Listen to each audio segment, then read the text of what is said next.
Assalamualaikum, Saleh dan Saleha. Bagaimana kabarnya hari ini, Nak?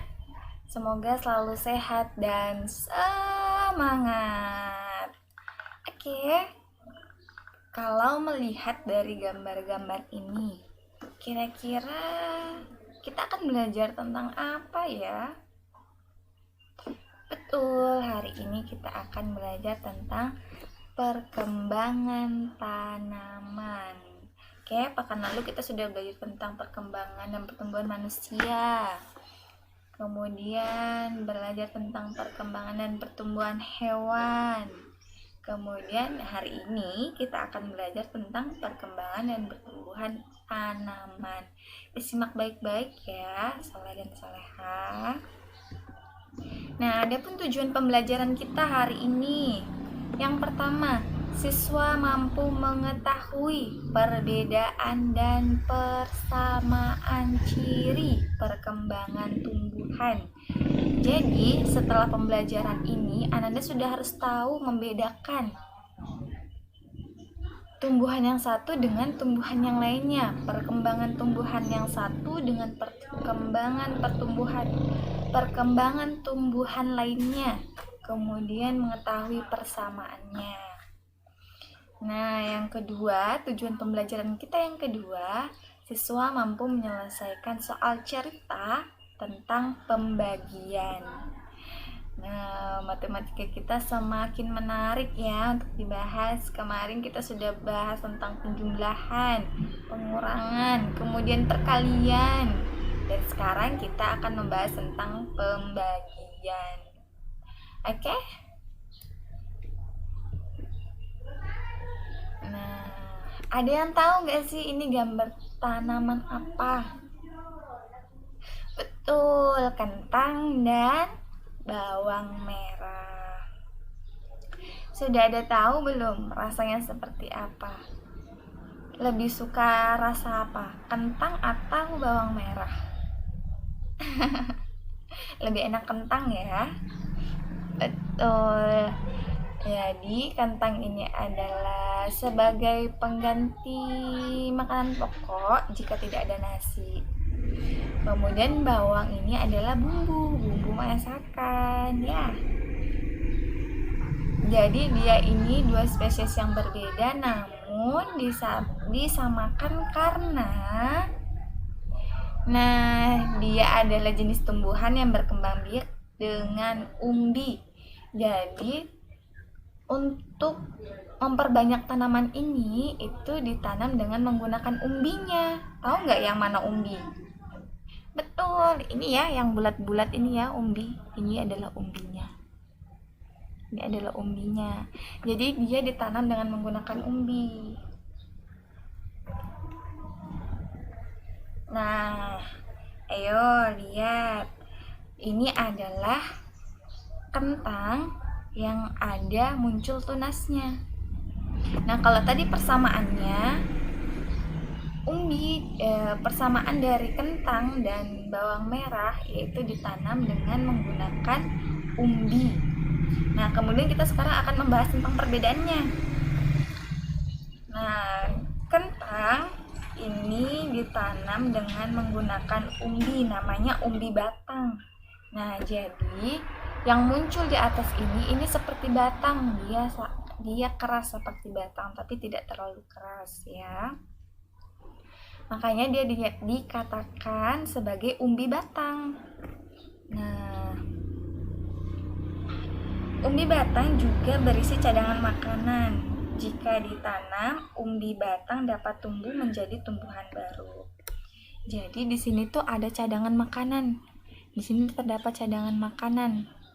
Di sini tempat penyimpanan makanannya di dalam umbinya. Jadi tunas-tunas ini mengambil makanan dari dalam umbi, kemudian tumbuh dan berkembang menjadi besar.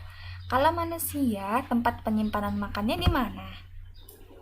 Betul, di lambung, di dalam perut. Kalau kentang, ya di dalam kentang. Nah, ini jadi saat dia ditanam, dia akan tumbuh tunas-tunas seperti ini. Tunas-tunas ini mengambil makanan dari dalam kentangnya untuk dapat tumbuh dan berkembang. Kemudian berkembang semakin tinggi, akarnya juga semakin banyak. Nah, kemudian lebih tinggi lagi, mulai muncul kentang-kentang di akar-akarnya. Seperti itu. Kemudian semakin besar, lebih banyak kentang yang dihasilkannya dan siap dipanen. Biasanya kalau olahan kentang, Ananda lebih suka diapakan? Digoreng atau direbus? Rasa apa saja, selama diolah dengan cara yang benar dan matang, pasti enak ya. Nah, itu tadi tentang pertumbuhan kentang. Jadi sekali lagi Ustazah ingatkan, kentang itu tumbuh dari umbi batang. Nah, tempat penyimpanan makanannya ada di dalam kentangnya. Sedangkan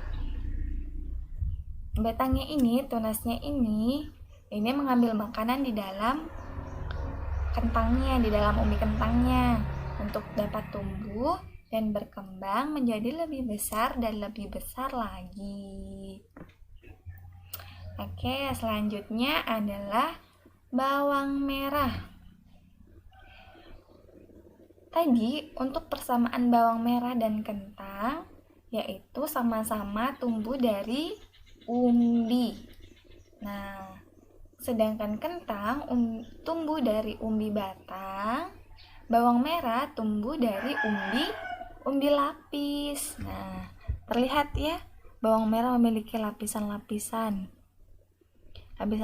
tipis. Nah, makanya bawang merah itu dinyatakan berkembang biak dengan umbi lapis. Dia memperbanyak dirinya dengan umbi lapis. Nah, jadi sama tahapannya seperti pada kentang. Nah, pertama akan tumbuh tunas kecil, kemudian lama-lama akan membesar, lebih besar lagi, akarnya semakin kuat, semakin banyak, dan lebih besar lagi. Nah, dia sudah mulai bisa menghasilkan bawang merah yang baru, seperti itu. Nah, sama seperti umbi batang, tempat penyimpanan makanan pada umbi lapis yaitu di dalam umbinya ini. Jadi ini adalah tempat penyimpanan makanannya. Dia mengambil makanan dari tanah dengan menggunakan akarnya, kemudian disimpan di dalam umbinya, kemudian digunakan tunas untuk tumbuh dan berkembang menjadi lebih besar. Nah, kita latihan ya. Tuliskan sebanyak-banyaknya, maksud saja. Tuliskan sebanyak-banyaknya apa perbedaan dan persamaan dari kentang dan bawang. Tadi Ustazah sudah berikan satu contohnya, baik persamaan maupun perbedaan. Ananda lengkapi ya, sebanyak-banyak yang Ananda ketahui. Boleh cari di Google, boleh cari di buku, boleh. Silakan Ananda kreatif menemukan informasi dari mana saja. Oke? Lanjut. Nah, berdasarkan tujuan kita yang kedua, hari ini kita harus mampu menyelesaikan soal cerita tentang pembagian. Nah, Ustazah kasih contoh ya. 1. Di pertanian terdapat 624 buah bawang. Wah, banyak ya buah bawangnya. Bawang-bawang tersebut diletakkan dalam 4 wadah.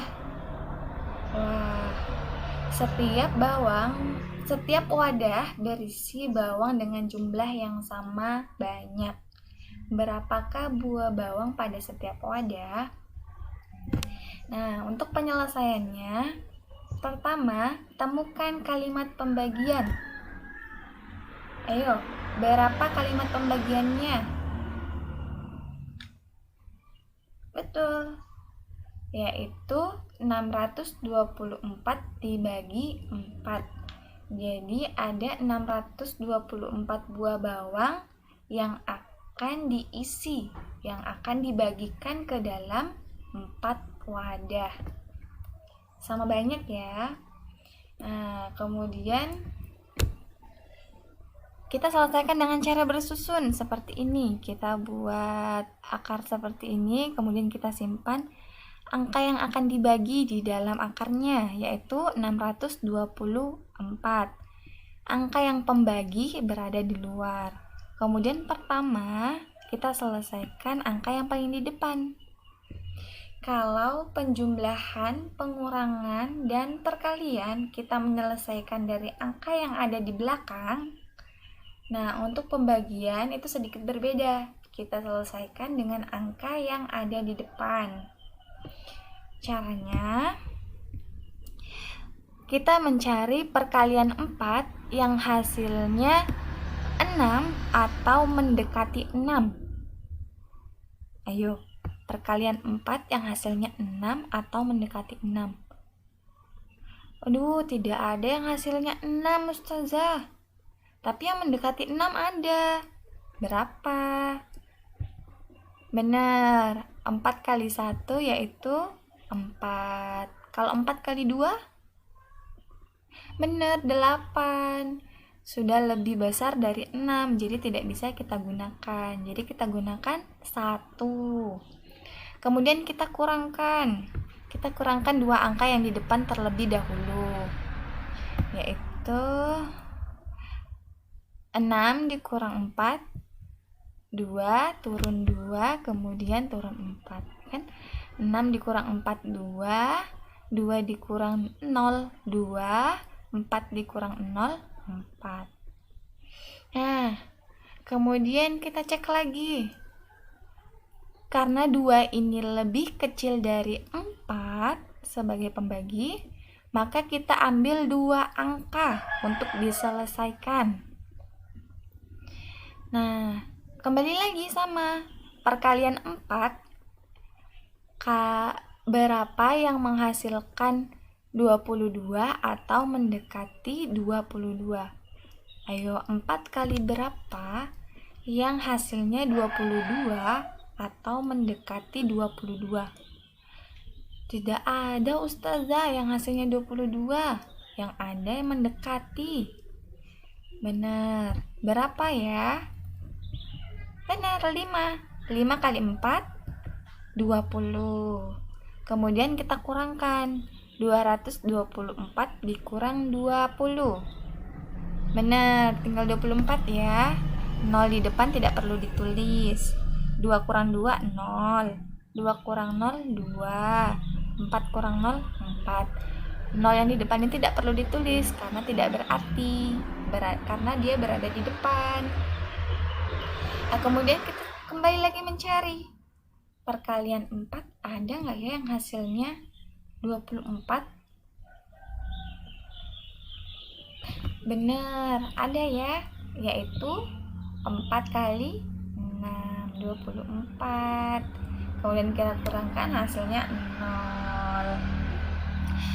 Jadi di atas ini adalah angka pengalinya, ini adalah hasilnya. Jadi 1 dikali 4 hasilnya 4. 5 dikali 4 hasilnya 20.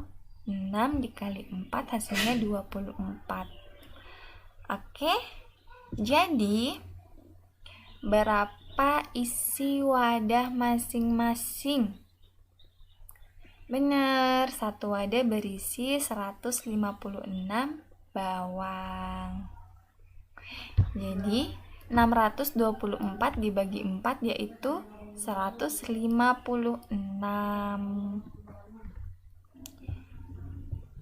Lanjut contoh yang kedua, yaitu buatlah soal cerita pembagian sesuai data berikut. Wah, 624 dibagi 4.